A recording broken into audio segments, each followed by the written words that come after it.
নমস্কার, জেটিস কিচেনে আপনাদের সকলকে স্বাগত জানাই। কেমন আছেন সবাই? আশা করছি খুবই ভালো আছেন, সুস্থ আছেন এবং আমিও ভালোই আছি। আজকের রেসিপি হলো বাঁধাকপির পরোটা। বাঁধাকপির পরোটাটা বানানোর জন্য প্রথমে পুরটা বানিয়ে নেব। পুরটা বানানোর জন্য একটা কড়াই গরম করে নিয়েছি। তার মধ্যে দিয়ে দিলাম 2 চামচ সাদা তেল, দিয়ে দিলাম কিছুটা জিরে ফোড়ন। এরপর কুচি করে রাখা বাঁধাকপিটা দিয়ে দেব। নাড়িয়ে চাড়িয়ে নিয়ে দিয়ে দিলাম কিছুটা আদা এবং কাঁচা লঙ্কা বাটা, স্বাদ মতো চিনি, নুন এবং হলুদ দিয়ে নাড়িয়ে চাড়িয়ে নিতে হবে। কোনো রকম জলের ব্যবহার কিন্তু এখানে করা যাবে না, কারণ বাঁধাকপিটা নাড়াতে চাড়াতে অনেকটাই জল বেরিয়ে আসবে। নাড়িয়ে চাড়িয়ে নিয়ে আমাদের বাঁধাকপির যেটুকু জল আছে সেটা কিন্তু শুকিয়ে নিতে হবে, কারণ যখন আমরা পরোটার মধ্যে পুরটা দেব, জল থাকলে যেমন পুরটা ভরতে অসুবিধে হবে, সেই রকম বেলতেও সমস্যা দেখা দেবে। এখানে এই পর্যায়ে বাঁধাকপিটা অনেকটাই জল শুকিয়ে এসেছে, তাই নামানোর কিছুক্ষণ আগে দিয়ে দিলাম গরম মশলার গুঁড়ো এবং ধনেপাতা।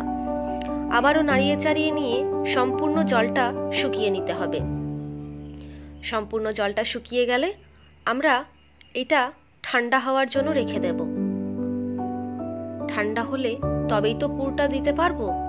এরপর ময়দাটা মাখিয়ে নিই। ময়দাটা মাখানোর জন্য নিয়েছি 2 কাপ ময়দা, দিয়ে দিলাম স্বাদমতো নুন, চিনি, কালো জিরে, জোয়ান, কিছুটা নাড়িয়ে চাড়িয়ে নিলাম। এরপর দিয়ে দেব কিছুটা তেল ময়ানের জন্য। ভালো করে ময়ানটা দিয়ে একটু একটু করে জল অ্যাড করতে থাকবো এবং ময়দাটা একটা সফট ডো তৈরি করে নেব। আচ্ছা, আপনাদের কাছে যদি এমন কোনো রেসিপি থেকে থাকে যা আপনি সকলের সাথে শেয়ার করতে চান, তাহলে অবশ্যই আমাকে জানাবেন। আমি সেই রেসিপিটি ট্রাই করব এবং আমার চ্যানেলে পোস্ট করব। আপনার নাম নিয়েই পোস্ট করব। আমাদের ময়দাটা মাখানো হয়ে গেছে।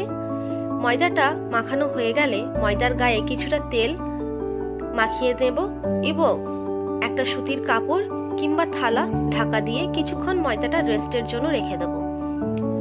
ময়দাটা রেস্টে রাখার পর আমরা লেচি কেটে সাইডগুলো প্রেস করে করে একটা বাটির শেপ দিয়ে নেব।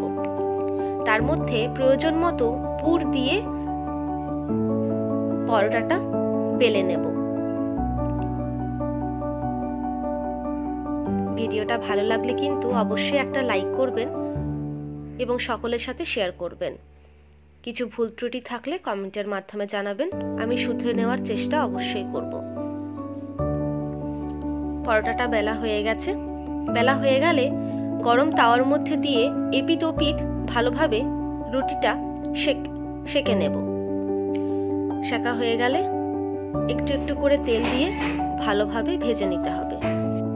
ভালো করে ভেজে নিতে হবে। ভাজা হয়ে গেলে পরোটাটা সস দিয়ে অথবা দই, রায়তা যা কিছুর সাহায্যে খেতে পারি, যা কিছু দিয়ে সার্ভ করতে পারি। আমাদের এই পরোটাটি যতটা নরম হবে ততটাই খেতে সুস্বাদু হবে। অনুরোধ থাকবে একবার বাড়িতে অবশ্যই বানাবেন এবং পরিবারের সাথে খাবেন। দেখবেন কতটা ভালো হয়েছে এবং আমাকে কিন্তু জানাতে ভুলবেন না। আমার এই ছোট্ট চ্যানেলে যারা নতুন, অনুরোধ থাকবে চ্যানেলটিকে সাবস্ক্রাইব করে বেল আইকনটি ক্লিক করে অল নোটিফিকেশনটিকে অন করে রাখবেন। পরের ভিডিওতে কিসের রেসিপি দেখতে চান অবশ্যই জানাবেন। দেখা হচ্ছে নেক্সট ভিডিওতে নতুন রেসিপির সাথে। ভালো থাকবেন, সুস্থ থাকবেন, সাবধানে থাকবেন।